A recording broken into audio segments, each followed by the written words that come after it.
In today's episode, we're gonna go back in time and help build one of the ancient world's most amazing structures. Let's go back to ancient Egypt. The story of pyramid. We see Nefret. Around her are several small pyramids made of pebbles. She looks up at the sky, lost in thought. And a young girl, Nefret dreamed of becoming the greatest builder in Egypt. She spent her days playing by the river Nile, watching the boats sail by and listening to stories of the great pharaohs who ruled the land. But her favorite thing to do was to build small pyramids out of sand and pebbles, pretending that she was the architect of ancient Egypt. One day, while she was building a pyramid, she noticed a small, smooth stone that looked like a scarab beetle. As she picked it up, she felt a sudden jolt of energy, and the stone began to glow brightly. Startled, Nefret dropped the stone and backed away, but the glowing continued. Curious, she hesitantly reached out and touched the stone again. And just then, from the shadows behind her, a large golden cat with sparkling emerald eyes appeared. It was Bastet, the Egyptian goddess of cats, home, and family. Bastet, playful and wise. Nefret, the pyramids hold secrets only the brave can find. Are you ready for an adventure? Nefret, eyes wide with excitement. I'm ready. As Bastet smiled, she put her paw on the glowing stone and closed her eyes. Then let us begin, she said. Suddenly, the ground beneath their paws began to shake, and the air around them shimmered. When Nefret opened her eyes, she found herself standing in front of the massive Great Pyramid, but it was much smaller and under construction. In the distance, she could hear the sounds of hammers and chisels ringing out across the desert. Men were hauling large blocks of stone, and a ramp had been set up leading to the top of the structure. Nefret turned to Bastet, who was watching with amusement. "How did we get here?" Nefret asked, still a bit shaky from the sudden time travel. Bastet simply smiled and purred. "You have the heart of a true adventurer, Nefret. Now let us explore." As Nefret and Bastet approached the pyramid, they could hear the workers talking in ancient Egyptian. With a wave from Bastet, Nefret understood their language and joined in their conversation. She learned that these skilled workers called themselves architects, and they were responsible for designing and building the pyramids. The architects had been given orders by the pharaoh to construct a tomb for him after his death so that he could rest in peace. They were also tasked with making the largest and most impressive pyramid ever seen. Nefret marveled at the precision with which the architects cut and moved the huge blocks of stone. She watched as they used simple tools like copper chisels and wooden mallets to shape the stones to fit together perfectly. The workers moved the stones with the help of sledges, which were long, flat pieces of wood that were used to carry heavy objects across the ground. To move the stones up the pyramid, they would place them on the sledges and then use ropes to pull the sledges up a series of ramps. Nefret was impressed by their hard work and dedication, and she couldn't help but feel a sense of pride in knowing that one day she might be able to help build something like this herself.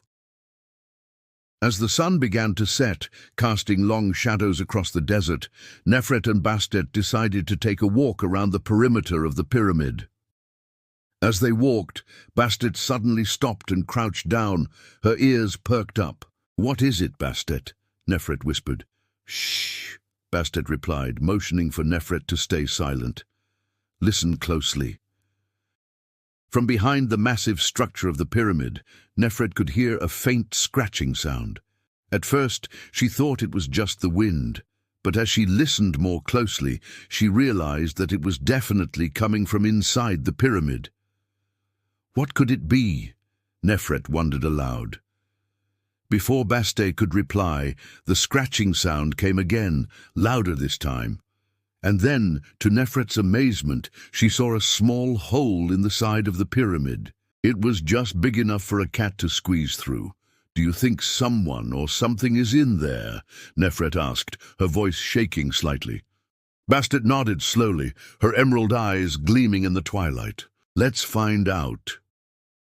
Carefully, Nefret and Bastet crept closer to the hole in the pyramid. Nefret's heart was pounding in her chest. What could be hiding inside this ancient structure? Suddenly, Bastet pressed her body against the wall and motioned for Nefret to come closer. Peeking around the corner, Nefret could see a small chamber inside the pyramid, and what she saw next took her breath away. In the center of the room was a large pedestal made of polished granite, and on top of it was a golden sarcophagus. But it wasn't empty.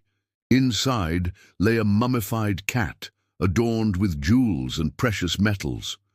"Wow, so this pyramid was built for a cat," Nefret said in amazement. Just then, the mummy began to glow, and smoke started pouring out of the cracks in the sarcophagus. As the smoke cleared, the cat mummy was gone, and in its place stood a beautiful woman with the head of a cat.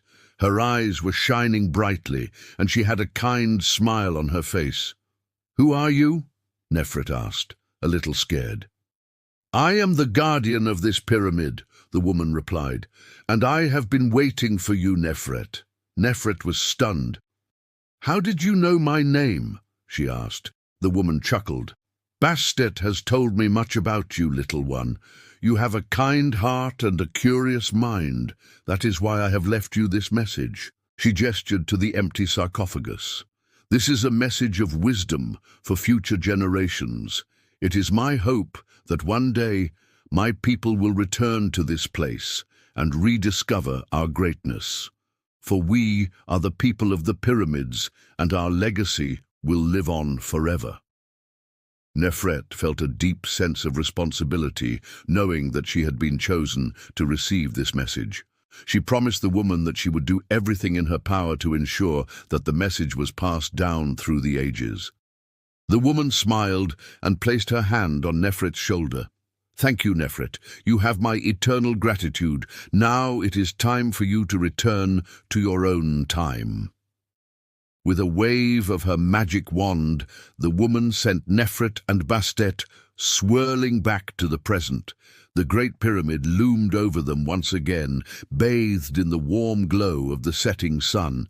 When Nefret and Bastet returned to the present, they found that only a few minutes had passed since their adventure began. Bat was purring softly as she nuzzled against Nefret's leg. "That was amazing," Nefret exclaimed. "I can't believe we actually went back in time and met the builders of the pyramids." Bastet smiled.